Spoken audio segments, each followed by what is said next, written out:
नाश मनुष्य पर छाता है, पहले विवेक मर जाता है।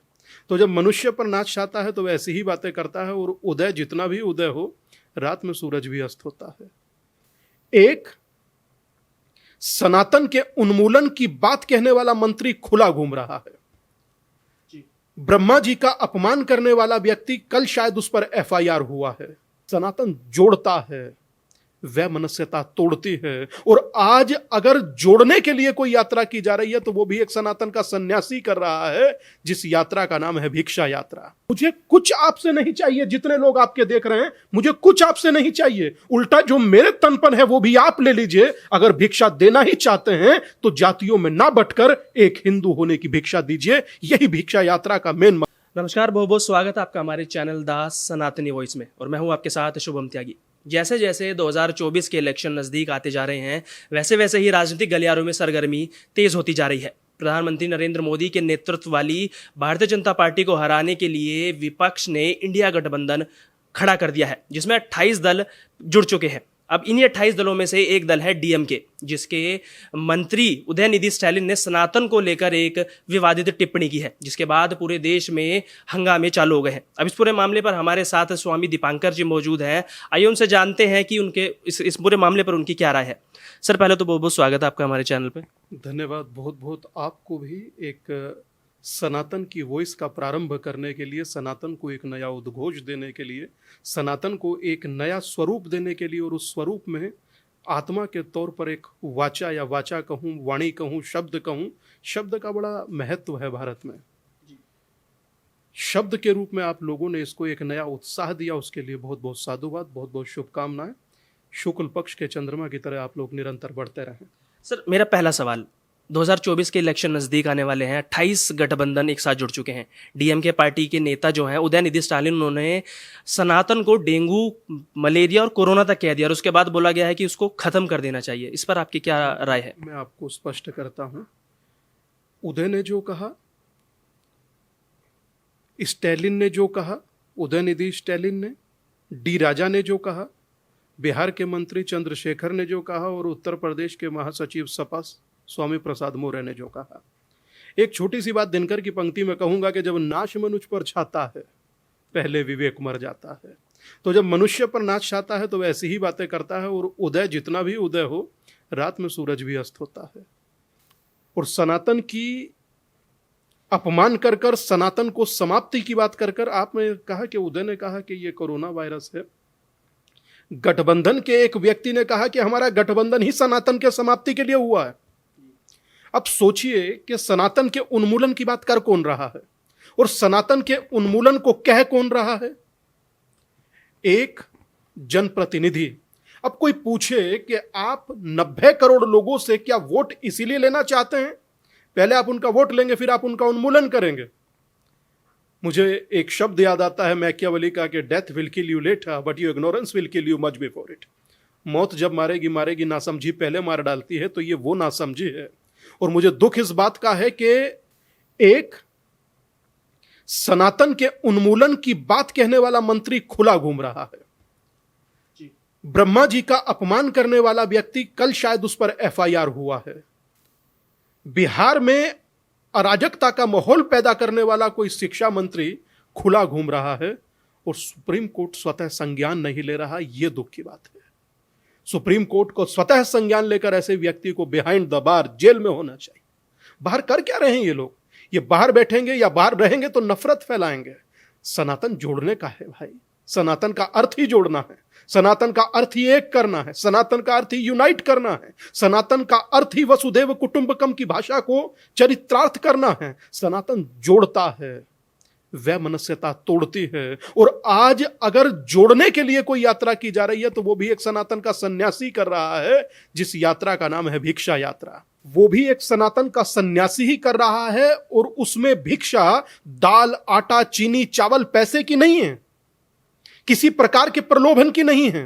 मुझे कुछ आपसे नहीं चाहिए, जितने लोग आपके देख रहे हैं, मुझे कुछ आपसे नहीं चाहिए। उल्टा जो मेरे तनपन है वो भी आप ले लीजिए। अगर भिक्षा देना ही चाहते हैं तो जातियों में ना बंटकर एक हिंदू होने की भिक्षा दीजिए। यही भिक्षा यात्रा का मेन मकसद है।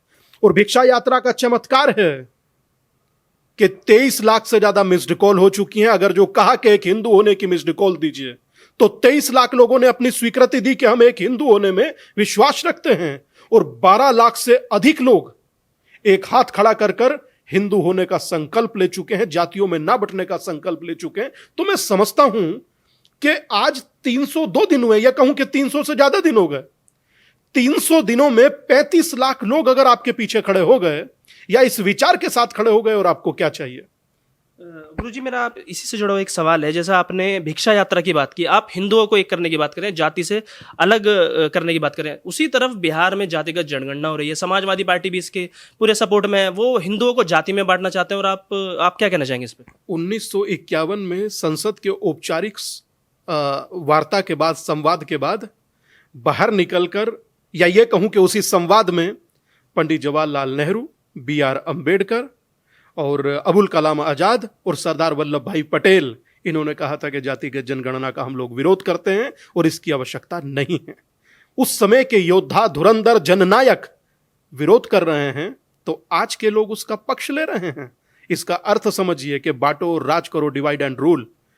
कल्याण मनुष्य का जात देखकर नहीं होता दादा, हालात देखकर होता है। कहा जाता है जाति ना पूछो साधु की, जान लीजिए ज्ञान। तो इसीलिए कभी आपसे कोई कह देता कि सामने व्यक्ति जो बैठा है वो बड़ा ही है, आप उससे उसका रोजगार पूछते थे? फिर किसी ने कह दिया कि सामने लोहार है, कोई उससे उसका कोई रोजगार पूछता था? बोलिए कि सुनार है, कोई रोजगार पूछता था? नहीं पूछता था, क्योंकि वो काम था, और काम कभी जाति नहीं हो सकता। अब से चले जाइए 200-300 साल पहले कौन सी जाति थी, बताइए मुझे। वर्ण कहा जा सकता है, जाति नहीं। और वर्ण में भी क्या, यह भी समझ लीजिए आप सब लोग, आप लोग बुद्धिमान है, विद्वान है, गूगल पर सर्च कीजिए। मैं बोल रहा हूं, यह नहीं कि मेरा बोलना मात्र मौखिक है। श्रीमद् भगवत गीता अध्याय नंबर 4 श्लोक नंबर 13 पन्ना नंबर 176, चातुर्वर्णमया सृष्टम गुण कर्म विभाग्यशा, यह थी हम लोगों की नीति। और गांव में कितने होते हैं? सरपंच होता है ना। सरपंच ही क्यों? 4 लोग चारों वर्ण के गांव में लिए जाते, तो एक 5वां वो लिया जाता था जो हमारे फैसले से प्रभावित होगा। 5 को मिलाकर के पंचायत होती थी। यह था भारत का नीति, यह था भारत का स्वर्णिम इतिहास। हम लोगों को तो बांट दिया गया ना दादा। 1931 की जातिगत जनगणना के आंकड़े तो शो किए नहीं। उस समय के ब्रिटिश सेंसस कमिश्नर थे हर्बर्ट रिस्ले। हर्बर्ट रिस्ले ने कहा जिसका माथा चौड़ा वो उच्च जाति, जिसकी आंखें ऐसी वो उच्च जाति, जिसकी ठोड़ी ऐसी वो निम्न जाति। हमने नहीं बांटा, British census commissioner Herbert Risley. Google कीजिए, पढ़िए दादा। हाथ कंगन को आरसी क्या, पढ़े लिखे को फारसी क्या। और जाति जाति कर रहे हैं, कास्ट शब्द भी आपका नहीं है। हर आदमी पूछता है कौन कास्ट हो, कौन जात हो। कास्ट शब्द भी आपका नहीं। गूगल पर सर्च कीजिए और देखिए, पुर्तगीज भाषा से लिया गया शब्द है कास्ट। तो कास्ट हम लोगों पर था नहीं, थोप दिया गया। और थोप क्या दिया, हमें बांट दिया गया। और कल देवियों को, कल देश की संसद ने, लोकसभा, राज्यसभा ने, देश के यशस्वी प्रधानमंत्री ने देश की आधी आबादी को पूरा हक दिया, तो उसमें भी बांटने चले आए कि इसमें भी आरक्षण में आरक्षण दीजिए। मेरा वही सवाल है, जिस तरीके से बिल आ गया, वो कानून बन गया है। असदुद्दीन ओवैसी साहब कहते हैं आरक्षण में भी आरक्षण चाहिए, उन्हें मुस्लिमों को और आरक्षण चाहिए। इस पर आप क्या कहना चाहेंगे? कुछ नहीं, देखिए इन पर बहुत ज्यादा बोलना टाइम को व्यर्थ करने जैसा है, तो मैं इन पर कुछ नहीं कहूंगा। ये तो 15 मिनट वाले ना हैं, तो इनको तो भगवान सद्बुद्धि दे, बस यही कहूंगा। हाँ, इतना सा जरूर कहूंगा कि देश के प्रधानमंत्री ने देश की आधी आबादी को पूरा हक दिया। और आरक्षण में आरक्षण ढूंढने की मांग करने वाले ये वही लोग हैं जो 15 मिनट की बात करते थे, जिनके जनप्रतिनिधि 10,000 100 करोड़ पर 10 लाख 10 करोड़ 100 करोड़ पर भरी हैं, ऐसी ऐसी बातें करते हैं। तो इन पर टाइम व्यर्थ मत कीजिए। मगर हाँ, इतना जरूर कहूंगा कि आज आप जानते हैं, मैंने भिक्षा यात्रा में संकल्प भी देश की देवी स्वरूपा स्त्री और महिला से कहलवाया। सो हमने ही कहा, हमने कहा कि जो राम और कृष्ण को जन्म दे सकती है, जो मैत्री, गार्गी, अनसुईया, लोपामुद्रा हो सकती है, क्या वो संकल्प लेकर के समाज को जोड़ नहीं सकती? सनातन सनातन सनातन आज चर्चा ये लोग कर रहे हैं। मैं पिछले 300 दिनों से, तकरीबन 1 साल से इस यात्रा पर निकला हूं और कह रहा हूं कि जातियों में बटे हुए लोग एक हों, सनातन मजबूत हो। भविष्य में चुनौतियां अधिक हैं, उस चुनौतियों का एक परिदृश्य आज आपके सामने है।